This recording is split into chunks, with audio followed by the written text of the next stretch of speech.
Hello and welcome to an installation of 9 sewing projects. First off, I'm going to be sharing with you the Helmi tunic from Named Patterns. Now this pattern comes in two variations, a blouse and a dress, and obviously I made the dress. It's got a very sweet curved hemline.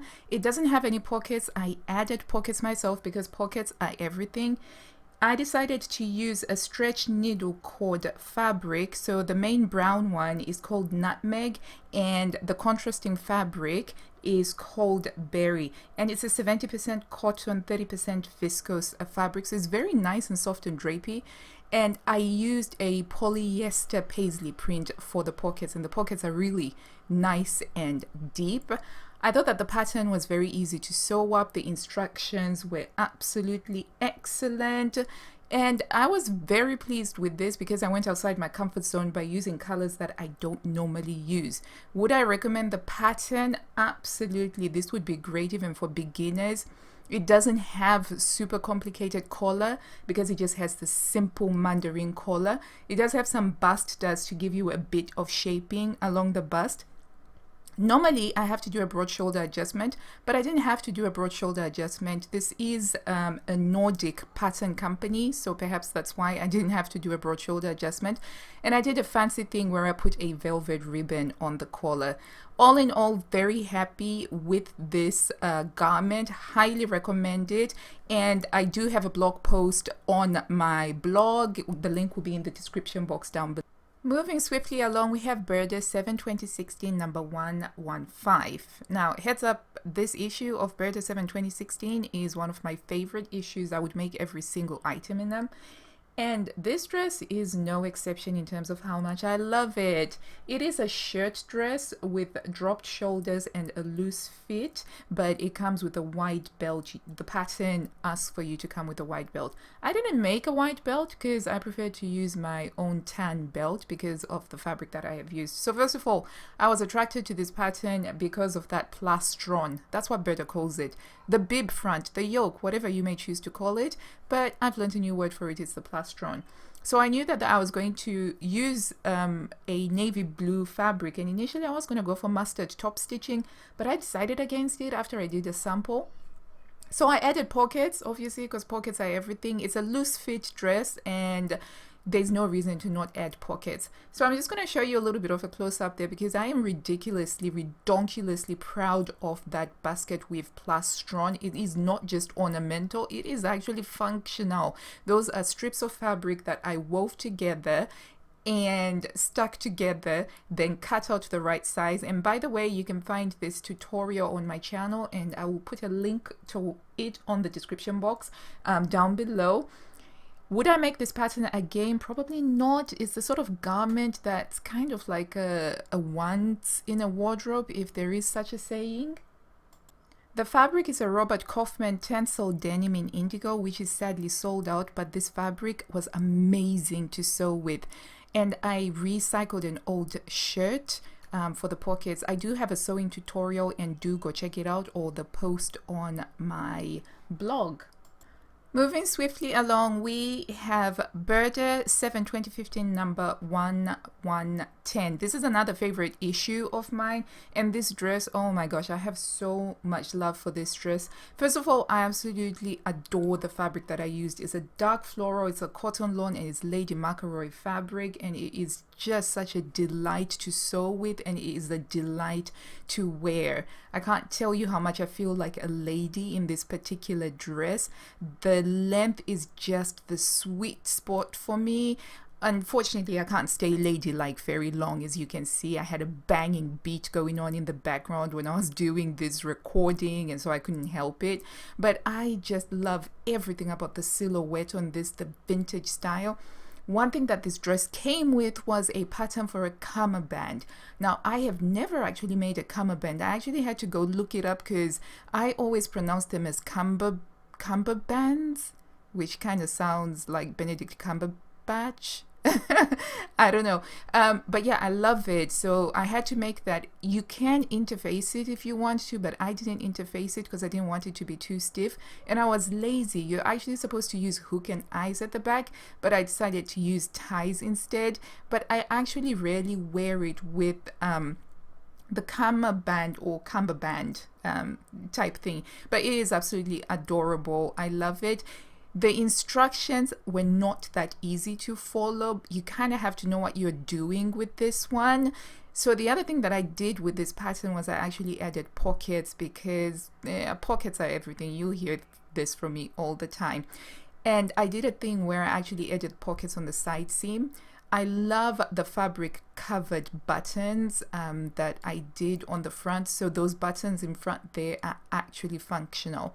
So here's the problem with the cummerbund. If you decide to be lazy like me and use ribbons and take the shortcut, it's a bit of a faff to actually tie and untie it. I really need to cut out the ribbon and actually hand sew some hook and eye fasteners to it. But you know what happens when you've nearly finished a project and you just can't wait to finish it off? Sometimes you take shortcuts. But right here, what I want to show you is my most proudest work in the past 2 years, I think. I did an invisible zipper, and next to the invisible zipper, I also had a side zip. So this is the sort of style that you don't want to ruin by having a center back zipper. So it was a side zipper, but I also wanted to have pockets. I absolutely had to have pockets. So the pockets had to go in with the invisible zipper. It was a bit of a faff, but I did it. As you can see on the inside there, I used some leftover art gallery fabric, which for those of you that didn't know, this is the same fabric that I love from my everyday chic dress. There's also a tutorial, hashtag shameless plug, but that's one of the joys of sewing, how you can use these bits and bobs of fabric that you like on the insides of other garments, and it just adds to the amount of love that you have for them. So you can see there that you've got an invisible zip, which is one of my finest invisible zipper installations, and then you have the pocket on the side. I had to reinforce it with some interfacing, and it turned out beautifully. Highly recommended, love it. Go check out the blog post on my blog. Moving swiftly along, we have Burda 1 2020 number 108. Okay, so this pattern, it caught my eye because I loved that sort of thick funnel neckline. I decided to use a viscose fabric that I had in my stash, and it's been in my stash for quite a while. I had the purple colorway and the blue colorway, and I decided to have fun with it. Heads up, I do have a tutorial if you want to see how to actually sew this up. Apologies for the sun. I didn't actually realize how overexposed it got by this point. So I'm just going to put a picture on the side so that you can see the true color of that fabric. And sadly, once something is overexposed, you can't really get it back. But the main problem that I have with this is the back. And you can see there on the picture that when I am standing up straight, that back bit, it kind of gapes open, and that's the close-up detail that I walked up towards the camera to kind of show you, but it's hard to show it because it was overexposed. But there we have the interior of the garment. I'm not going to sew it again because I don't like what it does on the back. Personally, I think that it would have been better off to put a zipper inside it. So if you were to make this, I highly recommend making sure you use a zipper instead of having it open like that. Stepping away from Burda a bit, we move to the indie sewing pattern arena with the Flounce Dress from Sew Different Patterns. I have a lot of love for Sew Different Patterns because they tend to be very simple, chic, and modern, and this particular dress is no exception. Now, I fell in love with this dress the first time that I saw it at Frocktails, and I got to try out some samples, and I was like, I have to make myself a dress like this. And I knew from seeing the line drawings that I was going to use contrasting fabrics, and the fabrics that I decided to use were a Rifle Paper Co fabric, and that's the floral orangey one that's just like popping and banging. And the main fabric is a cotton and steel cotton poplin, and it also has a pocket. It just has the pocket on the one side though, but as you can see, it's got like this really awesome curved detail, and so it's got quite a almost a modern futuristic look and feel to it. Combine that with the fact that the sleeves are simple drop shoulder sleeves. They're not at all complicated to sew up.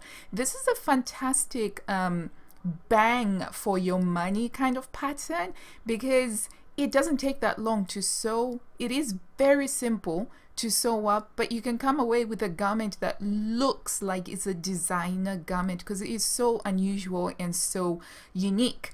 And I absolutely love it. And every time that I have worn this, I actually wore this for our anniversary weekend away with my husband, and we went out to a fancy restaurant for a meal before all of this coronavirus lockdown, obviously. And I got so many compliments, and I had people asking me where I got it from, and I was just like, oh, I made it myself. So yeah, absolutely love this dress. It's a favorite of mine. The only thing that I would change next time is I will make that pocket a little bit higher. It's a little bit too low for my liking. For me, the sweet spot is 2 inches below my waist, but I was too excited to finish it.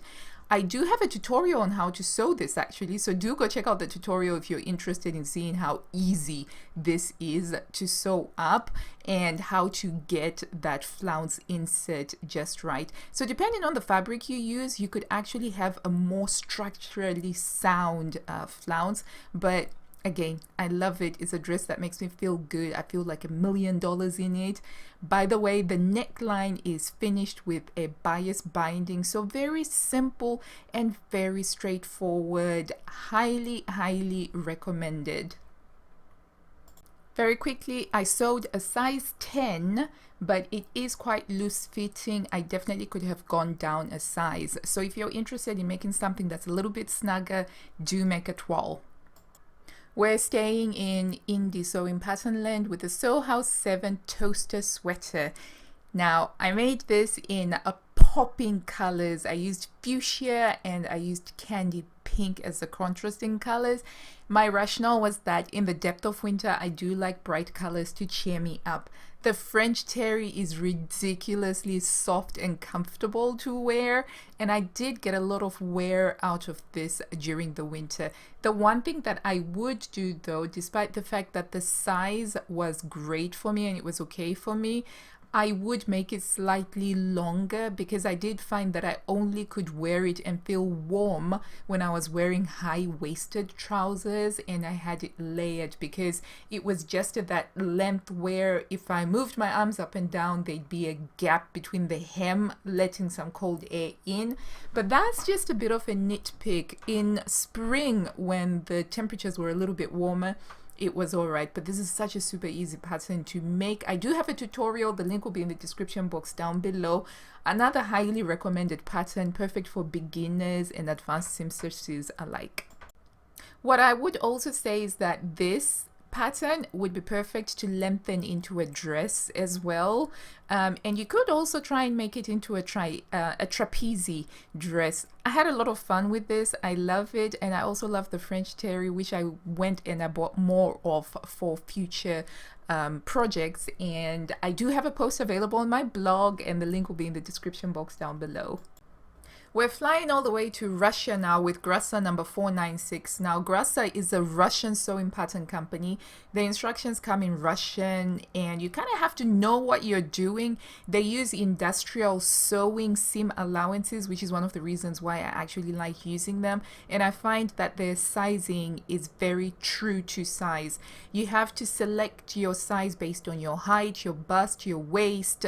So they're a little bit more accurate. Their patterns have very little ease, so they are very accurate.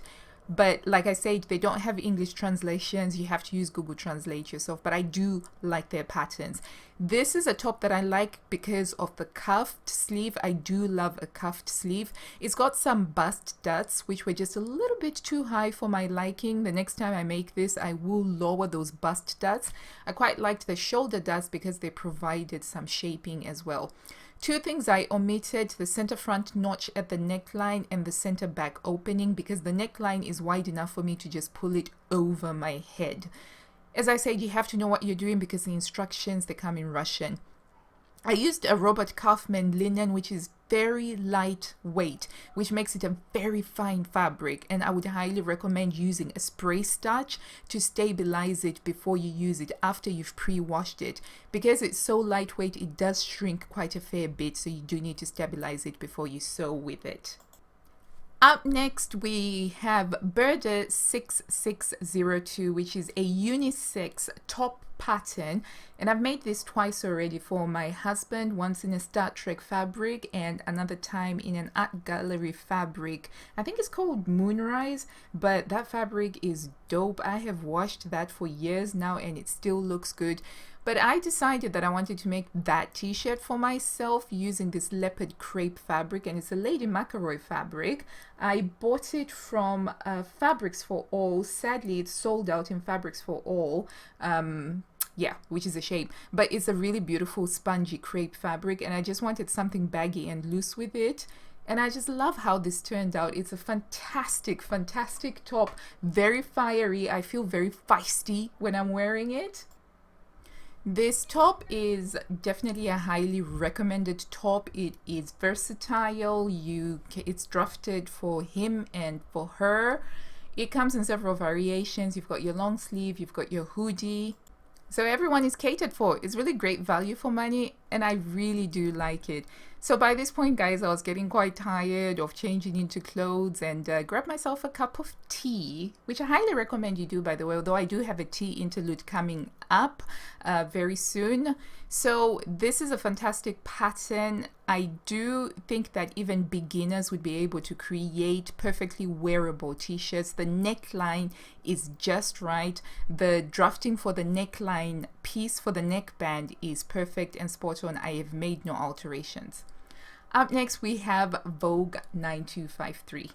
This is a popular pattern in the sewing sphere. It's a kimono style dress with a center back zip, and oh gosh, you guys, I feel like $1,000,000 in this. I feel like, you know, those women that swan around on a, swimming pool. You think Jackie Onassis style, where you like holding up a daiquiri or martini. So I had to wear the hat and the glasses to just fit the whole look.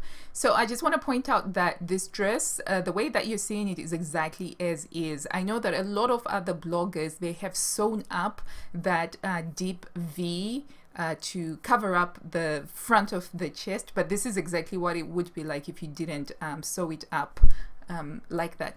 But I love this dress so much. It really makes me feel like I'm worthy of being on the cover of Vogue. Like, that's me on the cover of Vogue right there.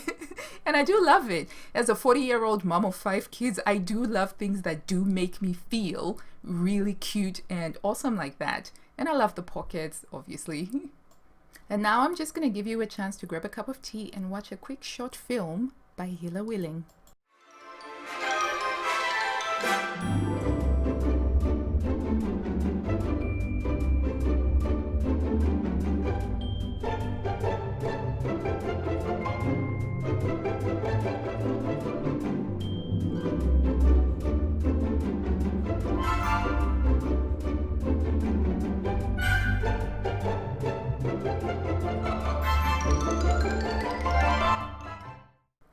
That was our first sunny day in Leeds since the spring. So yeah, this is the inside of the dress itself. It's got this weird belt that comes off of the center back seam, and if I had to be honest with you, the next time that I make it, I probably would change the location of that belt, personally speaking. It's got pockets, nice and deep pockets on the inside. I love the flare of the dress itself. I do have a blog post which you can go check out. Thank you so much for watching. I really hope that you've enjoyed the video, that you found it entertaining, informative, or useful. And if you did, give it a big thumbs up down below. If you aren't already, do subscribe, especially if you're interested in anything to do with sewing or dressmaking or tailoring and stuff like that. I put out sewing related content every single week, sometimes twice a week and sometimes 3 times a week. So this video initially was going to be a 5 sewing projects video, but I was just having so much fun trying to pick out some of the projects that I have made recently, because I have been having a wonderful sewing season. And we're going to continue this in another video, because I've got loads of other stuff that I have sewn up that I haven't yet had the opportunity to show on the channel. So remember to hit the subscribe button and that notification bell so that you can get a notification when I post something out. But in the meantime, let me know which one is your favorite, or which one you think should be my favorite. Which style should I be sewing more of? Because I know my style is kind of eclectic and it's all over the place, because I can't quite narrow myself down into one arena. But which one do you think is the one that I should be getting more of into my wardrobe? Let me know in the comments down below. Until I see you next time, guys, happy sewing. Bye.